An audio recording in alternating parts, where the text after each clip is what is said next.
nuevas amenazas y tendencias de ciberseguridad en el 2022. La agenda que vamos a tocar van a ser las principales amenazas cibernéticas que en nuestra experiencia hemos visto que se van a manifestar en el presente año, cuáles son estas tendencias que van a marcar estas amenazas y algunas recomendaciones. En ese sentido, para comenzar, dentro de estas nuevas amenazas cibernéticas, lo primero que tendría que comentarles es la observación que nosotros tenemos en Latinoamérica sobre la ciberseguridad.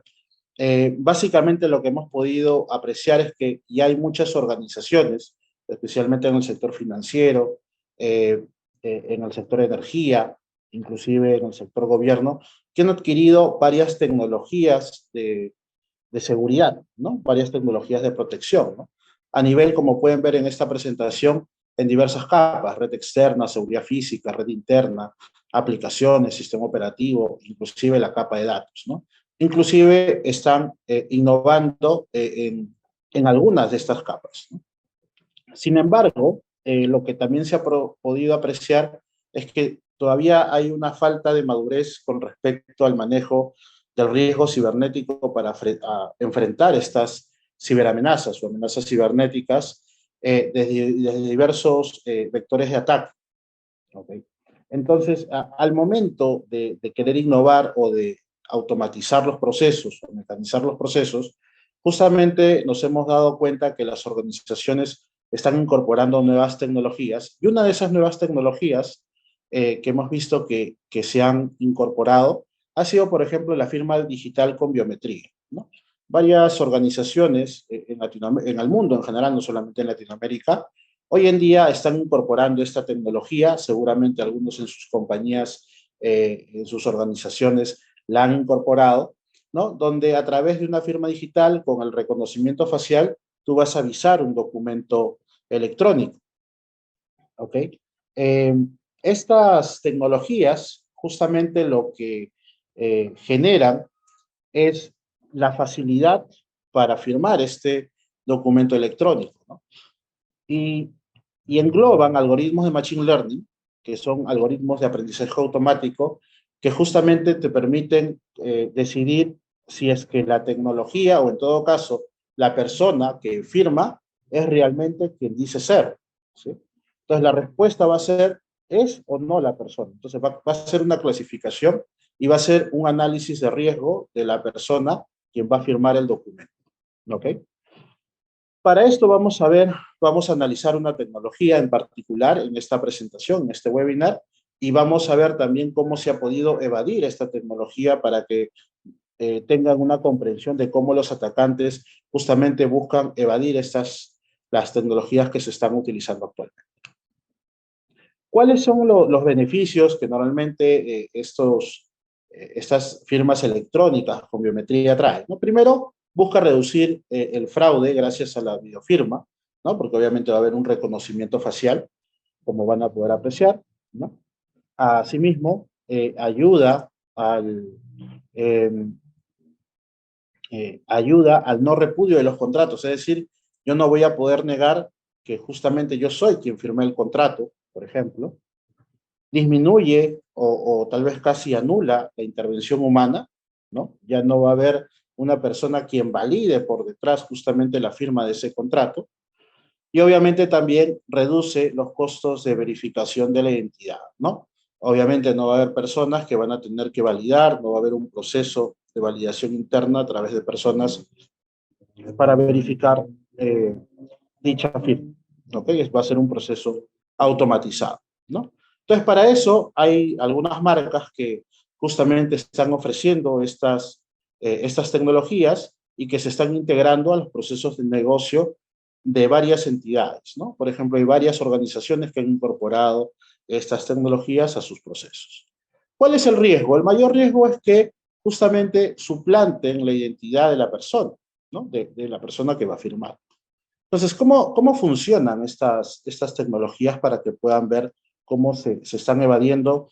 Y en nuestro entendimiento consideramos que en este año va a ser una de las tecnologías donde los ciberatacantes van a buscar justamente evadir, o van a buscar también a realizar fraude o intentar hacer fraude a través de este proceso de verificación. Entonces, acá yo les quería mostrar un video, ¿sí? Les voy a mostrar un video, me van a confirmar si es que lo pueden escuchar, ahorita lo voy a compartir, ¿sí? Si pueden visualizar el video, ahorita le voy a dar play, me confirman por favor, por el chat. ¿Sí? Ok. What's up, TikTok? You guys cool if I play some sports?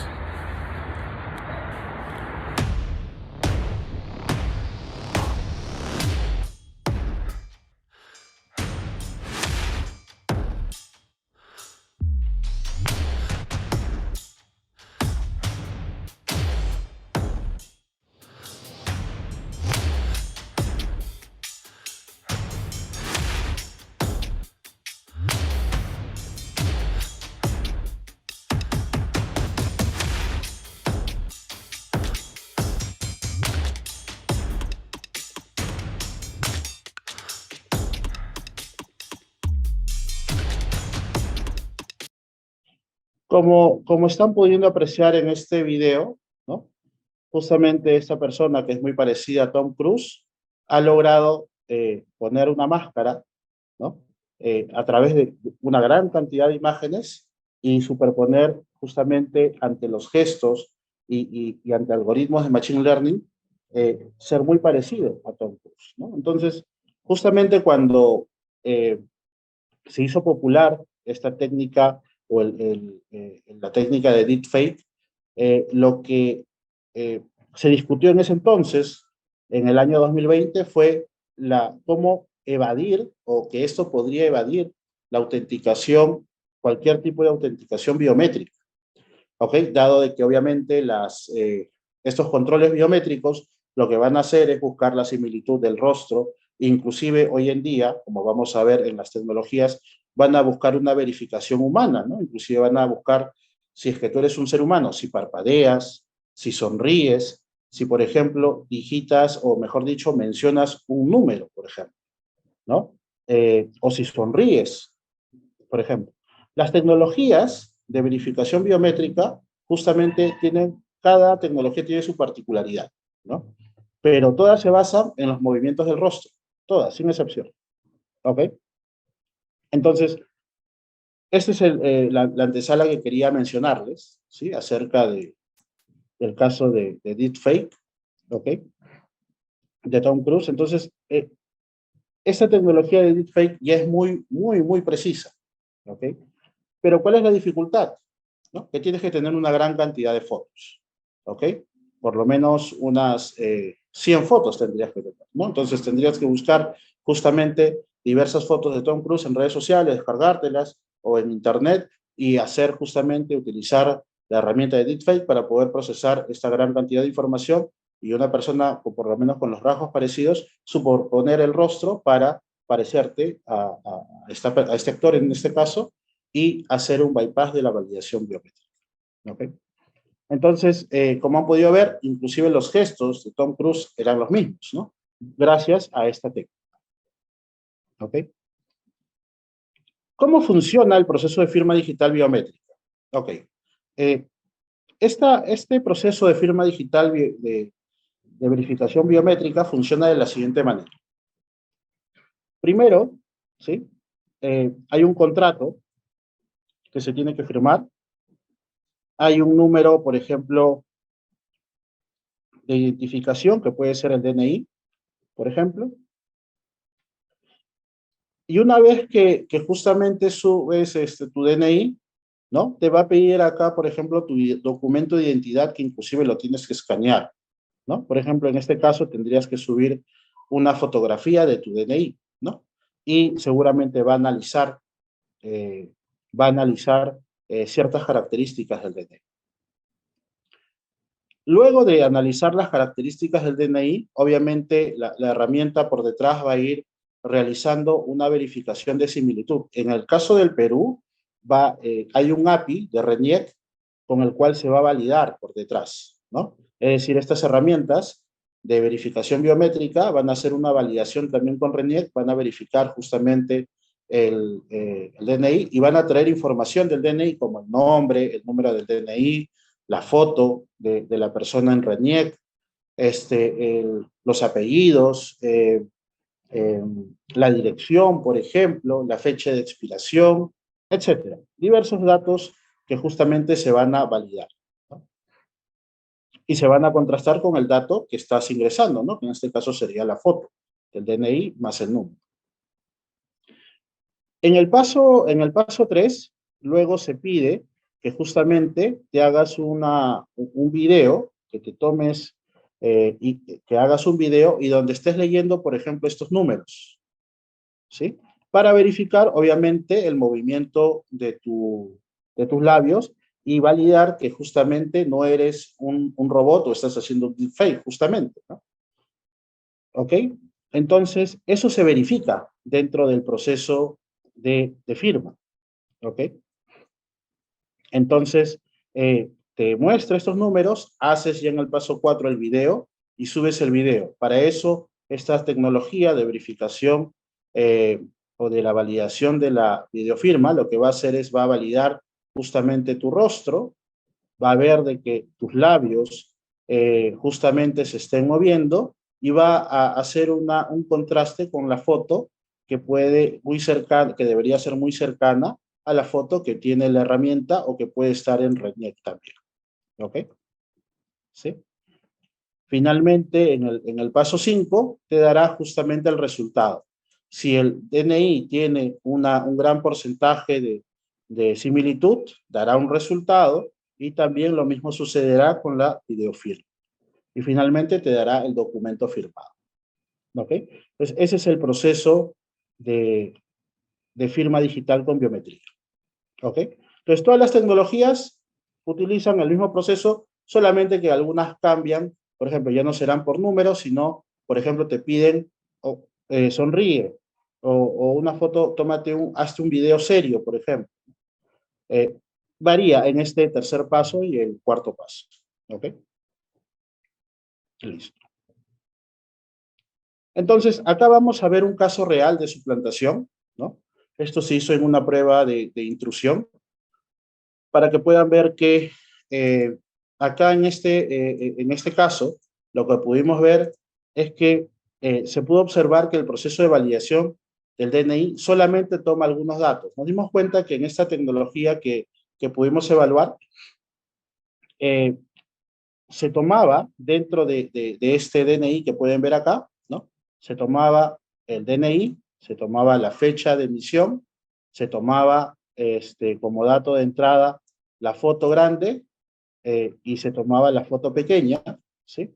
Y las líneas de curva del DNI, como pueden ver, los DNIs tienen cierta curvatura, que eso también lo toma como dato de entrada, ¿sí? Entonces, ¿qué es lo que pasó? Nosotros lo que hicimos fue, el equipo que dirijo, lo que hizo justamente fue tomar un DNI de otra persona, modificar los datos del DNI, ¿no? Ubicar justamente también la fecha de emisión en Internet, ¿no? Inclusive modificamos esta foto pequeña y inclusive esta foto grande no la modificamos, o mejor dicho, pusimos la foto de otra persona y nos dimos cuenta que justamente solamente se estaban validando estos datos al final. ¿Ok? Entonces, no teníamos el DNI de esta persona, buscamos otro DNI, obviamente porque era un dato muy importante, el tema de la curvatura, estas líneas que sí lo identifica la tecnología. Pusimos acá otra foto, sobreescribimos la fecha de emisión y sobreescribimos el DNI. Y lo que sucedió es que este paso fue evadido, ¿no? Es decir, con un DNI falso pudimos suplantar a otra persona. Ese fue el primer paso que realizamos, ¿ok? Entonces se pudo suplantar el DNI. El siguiente paso ya fue hacer la suplantación del video, ¿no? Entonces buscamos una foto, ¿sí? Algunas fotos obtenidas en redes sociales para crear un deepfake, ¿no? Y con una herramienta con una herramienta de deepfake, lo que hicimos fue, con solamente algunas fotos, encontramos que había una herramienta que solamente con 2 fotos te podía crear una máscara. Como pueden ver, esta es la foto real, el rostro real de la persona, y este es el rostro simulado, ¿no? Como pueden ver, no es que haya tanta similitud, ¿no? Como que era lo que, por ejemplo, lo que yo decía, ¿no? No es que haya tanta similitud, ¿no? Sin embargo, esto obviamente lo convertimos en video, justamente la persona que estaba ejecutando o que hizo el video leyó estos números y luego con una herramienta creó una cámara virtual para subir el video a la herramienta de validación biométrica, ¿sí? Entonces, este video se subió a la herramienta, a través de una cámara virtual, se subió a esta tecnología de validación biométrica y también el grado de similitud fue muy alto, ¿sí? Fue bastante alto. De tal manera que, como resultado, acá podemos ver que el contrato fue firmado con un DNI falso y con un rostro suplantado, con una similitud superior al 80%, ¿no? Como pueden ver, validación biométrica entre RENIEC y biofirma, check. Reconocimiento en texto hablado, check. Prueba de vida, es decir, que no sea un robot o no sea un deepfake, check. Validación de RENIEC y biofirma, check. Validación de formato del DNI, check. Y thumbnail de biofirma, check. Y bueno, estos ya no eran tan importantes. Todos estos arriba sí. ¿Ok? Entonces la suplantación fue completa. ¿Ok? Entonces, como pueden apreciar, ¿no? Como han podido apreciar, todas estas tecnologías, ¿no? Lo que hacen es utilizar algoritmos de Machine Learning para ver justamente la similitud, ¿no? ¿Ok? La similitud entre la foto justamente que tienen, bueno, en este caso nosotros lo hicimos con redes sociales, pero acá con la foto que tienen en RENIEC. ¿Ok? Es decir, si en RENIEC se tiene una foto muy diferente a la actualidad, pues, o alguien conoce nuestra foto con RENIEC y utiliza una persona muy similar, obviamente vas a tener o van a poder evadir o van a poder suplantar justamente este tipo de validaciones biométricas que justamente te aseguran una alta seguridad y que dentro de los beneficios te aseguraban un alto nivel de detección de fraude, ¿no? ¿Ok? ¿Sí? Entonces, esa es la primera tendencia que nosotros avisoramos, porque en toda la región se están incorporando este tipo de validaciones biométricas, no solamente para firma de contratos, sino para la autenticación, sino también para otros tipos de validaciones. El otro punto que es bastante importante resaltar, la otra amenaza, es referente a los famosos RPA, ¿no? El 2021 ha habido varios proyectos también en la región donde han implementado estos procesos de automatización que justamente permiten automatizar, vale la redundancia, una serie de tareas constantes, repetitivas dentro de un proceso de negocio, ¿no? Es decir, por ejemplo, si antes un colaborador de la organización, por ejemplo, de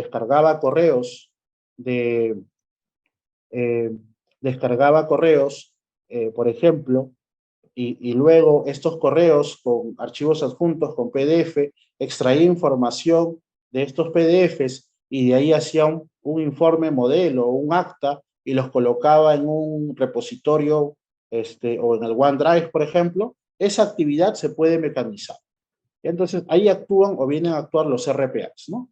Los RPAs pueden ingresar a justamente, o estos robots pueden ingresar a las cuentas bancarias de la empresa, descargar información, generar informes e inclusive mandar correos. Tareas automatizadas, ¿ok? ¿Cuáles son los beneficios de los RPAs? Reduce la carga de trabajo de un empleado, mejora la calidad y la velocidad de finalización de resultados, ¿sí? Como pueden ver, hace muy rápido y reduce costos, hace muy rápido el proceso y reduce muchos costos. Sin embargo, ¿cuál es el riesgo? ¿No? El riesgo de este tipo de tecnologías, ¿no? que tenemos hoy en día, ¿no? Es que estos RPAs tienen muchos derechos de acceso y obviamente almacenan credenciales o por lo menos las consultas para poder acceder a este tipo de fuentes de información para extraer y procesar información. ¿Ok? Y sobre todo que van a manejar una gran cantidad de datos confidenciales porque normalmente se están utilizando para explotar gran cantidad de información. ¿Ok? Listo. Entonces se están utilizando en diversas áreas, en el área de recursos humanos, en contabilidad, en servicios financieros, en salud, en gestión de cadena de suministro, etcétera. Entonces, ¿qué es lo que estamos viendo también, ¿no? Dentro de lo que una prueba que habíamos hecho, ¿no? Lo que pudimos observar era esto, ¿no? Por ejemplo, en el paso 1, sabíamos que el robot descargaba información, por ejemplo, de la empresa xyz.com, descargaba del Office 365, en este caso Microsoft 365, siempre los correos, ¿no? Entonces, y extraía siempre o procesaba una URL. Entonces, el atacante envía acá una web shell, ¿no? En una URL a través de un correo electrónico, ¿no? Esta web shell es un componente malicioso que puede ser en cualquier lenguaje, en PHP, etcétera, ¿no? O en ASPX, o en JSP, etcétera. Y lo que hacía el robot era descargar esta información, descargaba este archivo, ¿sí? Descargaba este web shell, ¿ok? Descargaba este web shell y lo enviaba a un servidor, ¿sí? Y esta URL tenía el web shell, ¿sí? La tenía el web shell. Entonces acá lo que hacía el atacante, ¿no? En este caso, lo que hacía el atacante era tomar en consideración justamente o ejecutar el web shell para que se active, ¿no? Y haya una conexión reversa de estos servidores o poder extraer información, ¿no? Entonces, este tipo de tecnologías, al tener ciertos accesos o al no verificar, justamente porque el robot, tú le puedes poner ciertas verificaciones, ¿no? O ciertas validaciones. Pero en este caso en particular que hicimos esta prueba, no habían las verificaciones suficientes, de tal manera que dentro de este repositorio que era crítico, se subió un archivo malicioso. De tal manera que al final el atacante logró ejecutarlo para obtener una conexión reversa y también realizar una actividad maliciosa, ¿no? En ese sentido, los RPAs también hoy en día son un vector de ataque bastante, que tiene bastante recurrencia, especialmente en el 2022, que ya dado que se ha implementado masivamente esta tecnología en las organizaciones, ¿no? Hemos podido observar de que el 2021 han habido muchos proyectos en varias organizaciones, también en la región, en Latinoamérica, de la implementación de estas tecnologías y donde justamente ante esta implementación los atacantes van a buscar explotar estas tecnologías emergentes y sobre todo si es que los niveles de privilegios son altos sobre los asignados a los RPAs, ¿ok? Claro, acá normalmente eso está cubierto en una infraestructura segura, pero de todas maneras, al momento de descargar información de una fuente de internet, ya hay un vector de ataque hacia el RPA, ¿no?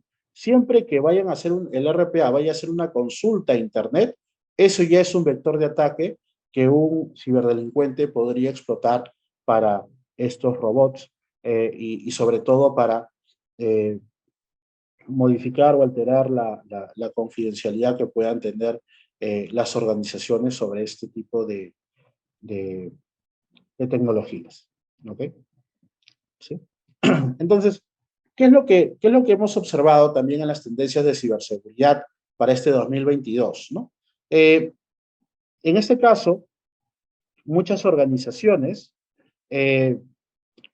muchas organizaciones justamente en un estudio del año 2021 para el 2022, lo que se puede apreciar es que el costo de la brecha de datos va a aumentar, ¿sí? Sobre todo por la inserción de estas nuevas tecnologías que les mencionaba, ¿no?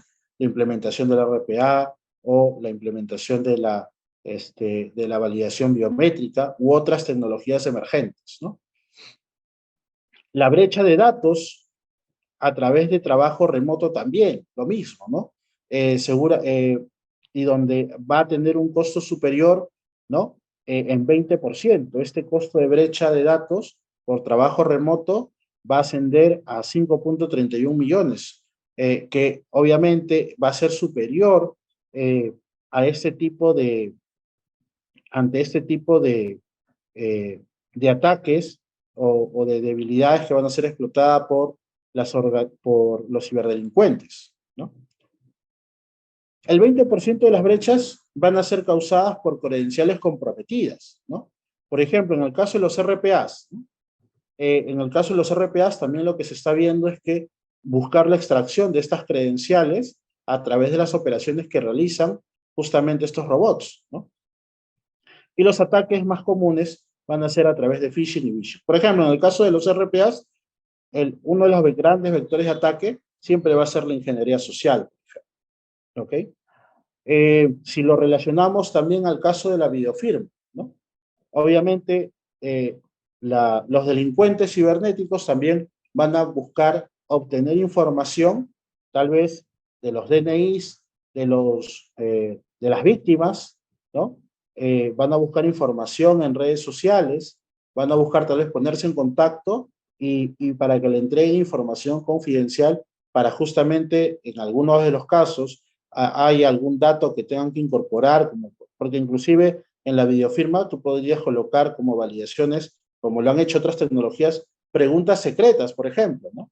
Y los delincuentes buscan incorporar esas respuestas a esas preguntas secretas de las víctimas, ¿no?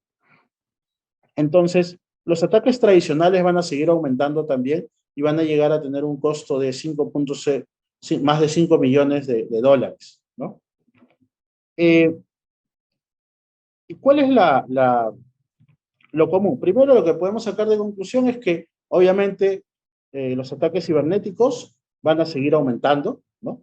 Como pueden apreciar, van a seguir aumentando, sobre todo eh, eh, si continuamos trabajando de manera remota, ¿no? Y sobre todo por la madurez en los procesos de ciberseguridad. Si no tenemos un proceso eh, de riesgo cibernético, un gobierno de riesgo cibernético o un gobierno de ciberseguridad donde participe la alta dirección, donde justamente se evalúa el riesgo cibernético, se implementen adecuadamente no solamente tecnologías, sino también que se hagan validaciones o evaluaciones para justamente estos ejercicios cibernéticos y ver cuáles son los riesgos y ver cuáles son las debilidades, son tareas o un conjunto de proyectos que se van a tener que implementar en el año 2022, ¿no? Eh, Como les comentaba, eh, el riesgo operacional de la materialización, o mejor dicho, los eventos de pérdida, como pueden ver son muy grandes, de tal manera que justamente las organizaciones optan por atender el riesgo cibernético, optan por implementar estos controles necesarios para disminuir justamente estas brechas o estas posibles brechas, o en todo caso, para mejorar el tipo de respuesta a incidente que va a tener, que debería tener la organización. Y para eso implica eh, invertir en los famosos playbooks, ¿no? Que son guías para la respuesta a incidentes en caso de que haya una explotación de vulnerabilidad, en caso de que haya un ataque de phishing o de vishing, o en caso de un ataque de negación de servicio, cómo es que las organizaciones van a responder ante ese tipo de ataques y sobre todo cómo es que van a eh, eh, cómo van a responder, ¿sí? Sobre ellos. De tal manera de que las organizaciones van a buscar invertir más en la ciberseguridad. Sobre todo, inclusive las organizaciones que ya están invirtiendo van a buscar madurar en el proceso de gobierno de ciberseguridad. Y las que tal vez no son maduras, por lo menos van a buscar adquirir tecnologías y van a buscar también implementar todos sus bloques y toda la estructura de ciberseguridad para la administración de la misma. ¿Sí? Ya para, en los últimos 10 minutos que nos quedan, algunas recomendaciones que tenemos que realizar, ¿no? En primera instancia, se deben de seleccionar, como habíamos visto al inicio, eh, por ejemplo, estas tecnologías de reconocimiento facial o de verificación facial, o específicamente en la etapa de validación del DNI, eso es parametrizable, ¿no? Tú, por ejemplo, puedes decirle a tu proveedor de tecnología de verificación biométrica que, o de firma biométrica, puedes decirle, ¿sabes qué? Del DNI quiero que agarres otros componentes, ¿no? Pero para eso tienes que hacer una prueba de intrusión para ver qué componentes, muy aparte que te los diga, ¿no? Es validar con algún proveedor o tu mismo equipo de ciberseguridad, validar qué componentes realmente del DNI se están tomando en consideración, porque al final eso se convierte en una ecuación, ¿no? Y esas características tienen un peso para decidir si es que el DNI se aproxima o no a lo real, ¿ok? Entonces, en base a ese conjunto de valores o características, vas a tener que, con tu proveedor, parametrizar y darle más peso a justamente al DNI. Ahora, uno puede decir, oye, pero Raúl, el proveedor ya trae sus parámetros, trae buenas prácticas. Y la respuesta es que también debería haber de parte de la organización eh, también algún tipo de conocimiento del tipo de fraude que le podrían realizar, ¿no? Y eso ya es propio de la organización. Eso es un conocimiento interno. Eso a veces el proveedor más bien te lo va a preguntar, ¿no? Claro, si tú no lo tienes, el proveedor te dirá, ok, estos son los parámetros que yo utilizo en otras organizaciones. Pero cuando evalúes y empieces a tener fraude, tú vas a tener que cambiar esos parámetros en base a tu propia experiencia como organización, de acuerdo al fraude que te han hecho, a menos de que hagas un proceso de ethical hacking y descubras que, mira, ¿sabes qué? Estos parámetros se deberían de incorporar para hacer esta validación, ¿no? Del DNI. Lo otro es el reconocimiento facial, ¿sí? En el caso del reconocimiento facial y la validación del ser humano, ¿no? La verificación del ser humano, lo que también tienes que ver es justamente, por ejemplo, ¿no? Una de las cosas que vimos es que eh, en otra tecnología anterior a las que le he mostrado, que habíamos evaluado, por ejemplo, solamente evaluaba la similitud del rostro y el movimiento de los labios, pero no validaba, por ejemplo, si tú movías los ojos, ¿no? Entonces, en ese entonces, habíamos visto que por lo menos este video debería de validar que la persona, para ver si es que realmente es un ser humano, debería parpadear, ¿sí? O debería haber partes del rostro que se tengan que mover aparte de los labios, ¿no? Entonces, esas son características que tú puedes tomar en cuenta y hacer un trade-off eh, con la usabilidad del producto, ¿no? Entonces, les comentaba que esos eventos son parametrizables y se tiene que hacer también buscar un equilibrio con la usabilidad, ¿ok? Eso es bastante importante realizar. Adicionalmente, se tienen que evaluar todos los vectores de ataque para el RPA, ¿sí? Como les había comentado, ¿ok? Y sobre todo abusar del control de acceso, de tal manera que, por ejemplo, eh, se pueda probar la capacidad y los accesos de esta solución tecnológica, ¿ok?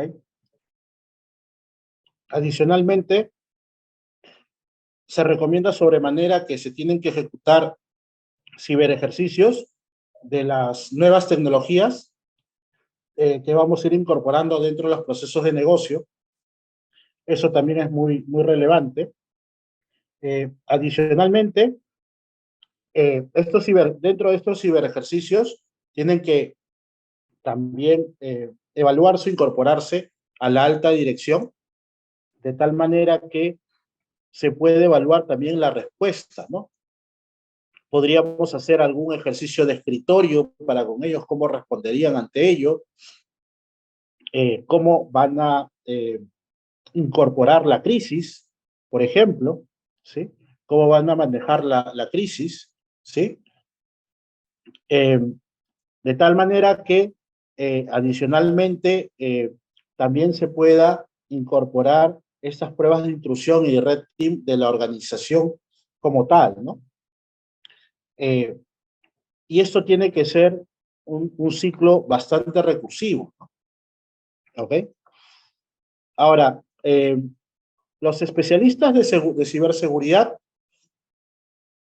tienen hay algunos especialistas que son especialistas en la gestión de ciberseguridad, hay otros que van a ser, justamente a nivel gerencial, van a gobernar la ciberseguridad, hay otros que seguramente ya harán pruebas seguramente más técnicas o deberán tener conocimientos más técnicos, por lo menos para gobernar o para coordinar con los proveedores para realizar estas pruebas de intrusión o pruebas de red team que básicamente van a buscar ver cómo es que la organización va a responder ante este tipo de ejercicios de ataque, ¿no? Y sobre todo evaluar si es que se está cumpliendo con los playbooks, es decir, con la respuesta que tenemos y donde supuestamente ya los equipos de respuesta están capacitados, están ya concientizados, saben lo que tienen que hacer en caso haya ciertos tipos de ataques que se vayan a realizar para la organización, ¿no? Entonces, hay diversas funciones de ciberseguridad que se ejecutan dentro de la organización, ¿sí? ¿Ok? Ya para ir terminando, ¿no? También recordar que es muy importante, en este caso, ¿ya? Tomar en consideración el proceso de gestión del riesgo cibernético, porque es algo que involucra a todas las áreas, no es un problema de, no es un problema de TI o solamente del área de seguridad, ¿no? Porque recordemos que justamente las áreas de negocio son los primeros que se enfrentan ante estas amenazas, ¿no? Ante las amenazas de phishing, de vishing, ante estos intentos de ataque, por ejemplo. A ver, les estaba comentando de que justamente las organizaciones hacían estas pruebas para realizar o mejorar estos controles, ¿ok? Y ya para la conclusión que nos podríamos llevar de esta presentación, básicamente es la siguiente. En el año 2022, en este año, van a implementarse o incorporarse estas tecnologías que les había comentado al inicio, que van a ser los RPAs, validaciones con verificación biométrica u otras tecnologías que puedan ser emergentes, y siempre los atacantes van a buscar evadirlos. Los impactos a la ciberseguridad y los impactos operativos van a aumentar, como han podido ver dentro de los reportes que les he mencionado, y adicionalmente se tiene que madurar en el proceso de riesgo cibernético para la organización y sobre todo las organizaciones tienen que contar con personal capacitado en ciberseguridad. Esas son, creo que, las conclusiones más importantes que nos podríamos llevar de esta presentación y sobre todo de que la industria de ciberseguridad está creciendo cada vez más. Entonces, ahora sí voy a pasar a leer sus preguntas. Por ejemplo, Alex me comenta si el curso es para programadores. La respuesta es no. Ese es un curso de gestión. Lo que se va a ver en algunos puntos del curso justamente van a ser toda la parte normativa, la gestión de riesgo cibernético, cuáles son los controles que se deberían implementar dentro de las organizaciones, los controles mínimos y otros controles que se podrían implementar dentro de la organización. Van a aprender la nomenclatura y justamente vamos a utilizar varios casos de estudio para ver cómo ante diversas crisis de ciberseguridad, las organizaciones han respondido, cómo respondió la alta dirección, cómo respondió el equipo de respuesta, qué controles existían, qué controles faltaban, por ejemplo, ¿no? Pero es un curso más de gestión. Voy en la pregunta de Juan. Pregunta, dice, el ejemplo que mostró del DNI y la suplantación, eso demuestra que la seguridad del sistema no es segura al 100%. Es correcto, no existe tecnología segura al 100%, ¿no? Toda tecnología puede ser, eh, trae ciertas debilidades, por eso es que se busca evaluar, ¿no? Por eso hay procesos de evaluación y donde se busca identificar estas debilidades y ojo, hay, eh, eh, hay tecnologías también de análisis de vulnerabilidades, pero por ejemplo lo que les mostré, tanto el ataque al RPA como el ataque eh, de verificación biométrica o de bypass de verificación biométrica fue hecho por un equipo de consultores para hacer esas validaciones. Eso no lo podían hacer con herramientas automatizadas que solas podían ubicarte la vulnerabilidad. Eso no lo podían hacer. Las herramientas de análisis de vulnerabilidades te pueden hallar algunas vulnerabilidades conocidas, sí, pero no todas. Sobre la gestión de riesgos, ¿conoce alguna metodología que no tome mucho para cuantificar el riesgo? Hay diversas metodologías, ¿no? Diversas técnicas. Tal vez el documento que te recomendaría leer, ahí Eduardo, sería la ISO 31010, que te lista una gran cantidad de técnicas, no solamente cuantitativas, sino cualitativas. También tienes el NIS 835, que te permite también ubicar o hacer un análisis de riesgo cualitativo y cuantitativo. ¿Cuál es el tema del análisis del riesgo cuantitativo? Que tú vas a tener que trabajar con las áreas de negocio para determinar el valor de la información, ¿sí? Y en base a ese valor de la información vas a tener que también ver la frecuencia que podría tener la amenaza, ¿no? De manera cuantitativa, qué cantidad de veces al año podría ocurrir esa amenaza y cuál sería su impacto monetario, ¿no? En base al valor del activo. Pero eso se puede construir. Mi recomendación es que primero si es una organización nueva en ciberseguridad, primero comenzar con un análisis primero cualitativo, y ahí pasar a un semi-cuantitativo y al último llegar a un todo totalmente cuantitativo, ¿no? De ahí Mili me pregunta, en el rubro de seguros, ¿me podrían explicar qué es el MFA si es cosa de implementarlo? El MFA es una condición para asegurar el riesgo de ciber. Sí, correcto, Mili. En el caso del MFA, primero el MFA es por lo menos tener un doble factor de autenticación, ¿sí? Por ejemplo, en el caso de las VPNs, ¿no? Tomar en consideración este factor que podría ser un SMS a tu celular, por ejemplo, ¿no? Eso podría ser uno de los factores a tomar en consideración. CAPTCHA no es un factor de autenticación, por ejemplo. Cumple otra función, pero he visto que en algunos equipos de desarrollo especialmente a veces lo toman como un doble factor, ¿no?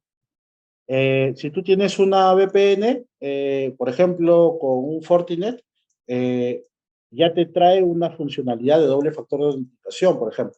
Entonces, va a depender de qué tecnologías tienen dentro de tu organización, ¿sí? ¿Qué otros riesgos Javier pregunta, qué otros riesgos o amenazas podría haber este año?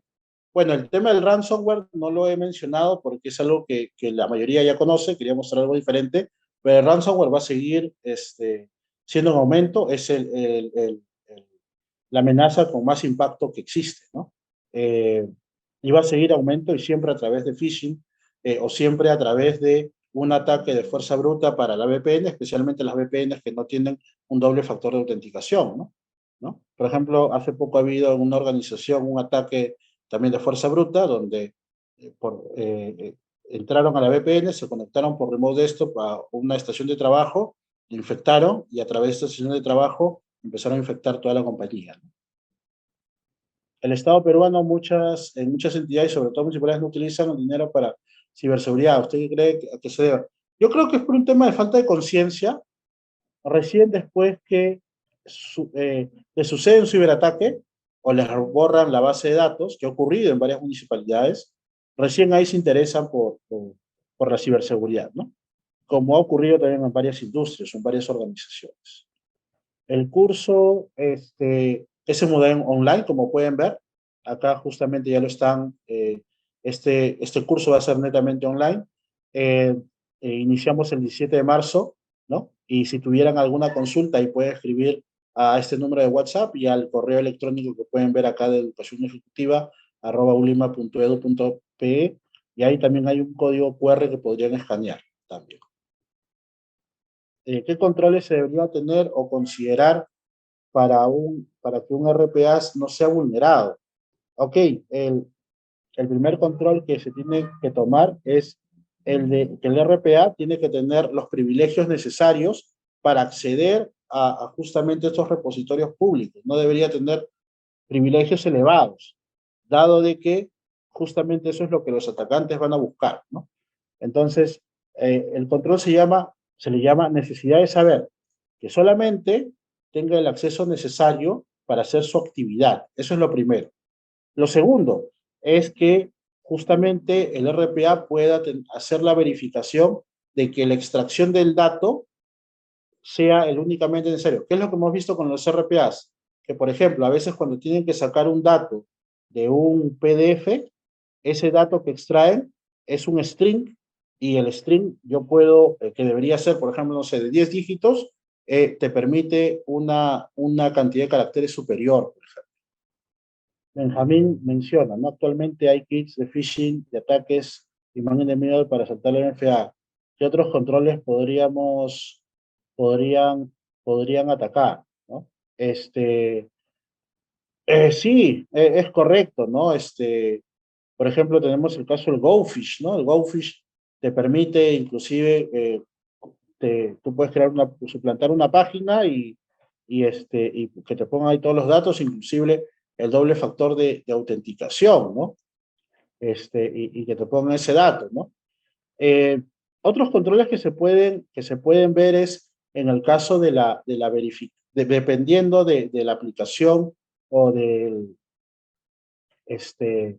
la verificación, es también la actividad que se realiza a través del canal, ¿no?